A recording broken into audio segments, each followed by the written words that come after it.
We got to get into this, you guys, because I think it's important for us to, it's all about educating our listeners. And we live in a different age now. This is the electronic age, and it's all about getting information through the internet, and sometimes you can do some things on the internet you never would have been able to do back in the past. Communicate is one of them. Absolutely. And online colleges have become, for lack of a better term, I have to say this, a fad. The problem is that some of these online colleges, unfortunately, have, and I almost have to say they've misled. You got a lot of consumer remorse out there. Right. People who get into the online college system spend a lot of money, and then when they find out what they're getting for that money, they're like, hey, wait a minute.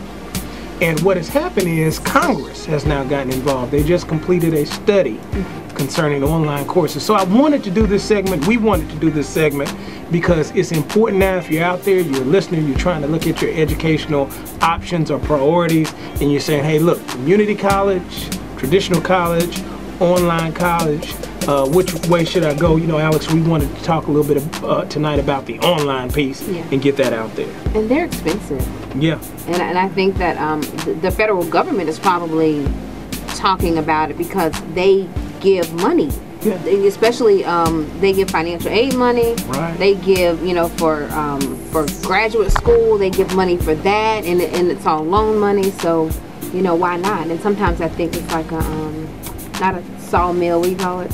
Yeah, a diploma mill. A diploma mill. That's what they call it. Yeah. They call it. Yeah. And go ahead, man. Yeah. I was going to say that, we know that some institutions are set up out there just to qualify for those funds with respect to the federal government because of the funding that's available. If you set up a certain criteria, you become so-called accredited, and et cetera, et cetera. Now, it's a couple sides of the story, Ken. I just want to bring one initial view that, adult students primarily choose online degrees from the surveys that we studied so far to obtain credentials for employment or promotions because of their family life, or perhaps because of geographics where they're at, things like that, or internal promotion, things like that.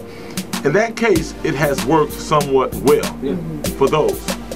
But unfortunately, man, the statistics beyond that are absolutely unreal. Well, let me tell you what happened. The Government Accountability Office just completed their investigation of online universities. And I tell you, I wish this study was broadcast in a little bit better way because people out there need to see and understand the results of this study. They investigated 15 online schools, and I'm not criticizing it. I'm telling you the type of schools we're talking about. I'm not saying that they were involved in this study, but we're talking about the Strayers, the University of Phoenix, the Kaplans, that type of, organization. I'm not saying that they were part of this study. I'm not pointing you out. I'm saying that's the type of online school that was investigated. And what they came up with was very disturbing, like Mike said. Schools encouraging financial aid fraud. Again, not saying those schools I named were involved in this. I'm just saying generally, this is what they came up with. Schools distorting a student's potential earning capacity to get them engaged in the online college or university. These are things that were tangible. And what they did was they sent in a group of undercover students. That's what they did, and had them go in and register, and they videotaped the discussions that they had with the school administrators and the folks in financial aid and all that good stuff. So that's how they came back with this information. First question is, if you're out there, why would you consider an online school? Well, obviously, like Mike said, flexible class schedule. I mean, you can take the classes generally within a certain time period, I'm assuming.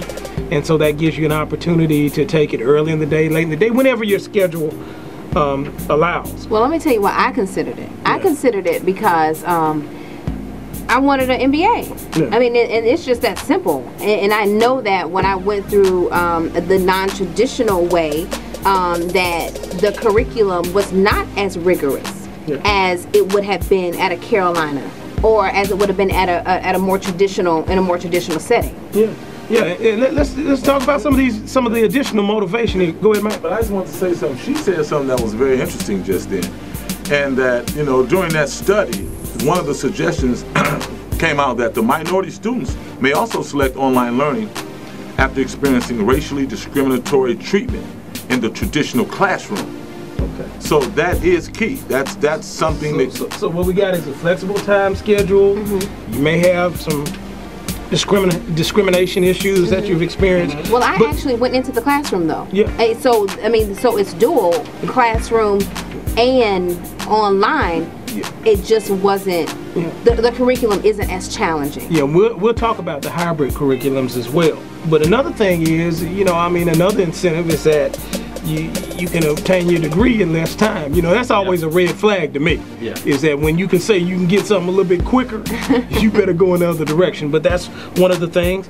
Relaxed acceptance criteria. There are people who can get into online colleges that unfortunately have difficulty getting into traditional All colleges. those are checks for me. I like all those. But there's a lot of backlog on that, because if you look at the empirical studies that they did, which is based on observation and/or experience, regarding doctorates, the study indicated that given the choice of selecting hypothetical candidates who possess online or traditional doctorate degrees or credentialing, as many as 98% of 109 employers surveyed would prefer to hire the candidate with a traditional degree. Right. I said 98%. Right, and we're going to really dig into that, because that's going to be, critical what you get when you're in this. But let's finish up with why we described why people do it, okay? And we said everything from discrimination to cost to flexible schedule, all that good stuff. Now, what are the problems that these people are experiencing? And when I say these people, I'm talking about us, the people in our community and other communities who are involved in these programs. Number one, Alex, you said the main, how they did the top 10 list on David Letterman. This will be number one, and people it's expensive. Oh yeah. You would think that an online education, just the way it sounds, you don't have to, lease a classroom or have a facility. Did you say lease a classroom? Well, I'm talking about if you're going out here and you're going to start online or start a college, first thing you're going to do is lease someplace to have it. You know what I'm saying? You don't have to pay for that. Yeah. So you would think, hey, maybe this be a little, man. Because it's in quarters. Yeah. Traditional is in semesters. Yeah. These things cost, there are people out here complaining that they're $15,000, $25,000, $40,000 in debt. Yeah. Wow. Via the financial aid route. A year To go to these colleges. Now, let me tell you the truth. Now, this is what struck me as odd. You talking about 10, 15, 20, 25,000. University of North Carolina, widely recognized as one of the best bargains. Absolutely. $5,000, $6,000 a year. Yeah. Come on. Yeah. And you're just gonna tell me I'm gonna pay, I'm not gonna say the names of any of these. I'm gonna pay $25,000 to go to so and so and so. Because it's considered, because Carolina and all these state-funded schools, they receive state funds. Right. But when you look at these online universities or these universities that they're private, so even when you look at a private black institution, white institution, you're paying private school money. All right, and we're going to have to break this up because we're going to have to go to a break. But let me tell you the second David Letterman complaint about online colleges. They're complaining about substandard or inaccessible instructors. So here you are paying all this money. And there was one story I read online, and he said, he got into his, what do you call it, your classroom there, your electronic classroom or whatever. Yeah. And they all got into the classroom there, and the instructor came on, and the instructor, he found out was one of the students. And he said, I'm paying all this money, and this guy's one of the students. And then the student said, hey, look, I'm into this thing about free, liberal learning. So what I'd like for you guys to do is we're going to have an open, liberal Kenny. discussion. Okay, I'm going to call you Kenny. I'm going to take a Kenny. Kenny.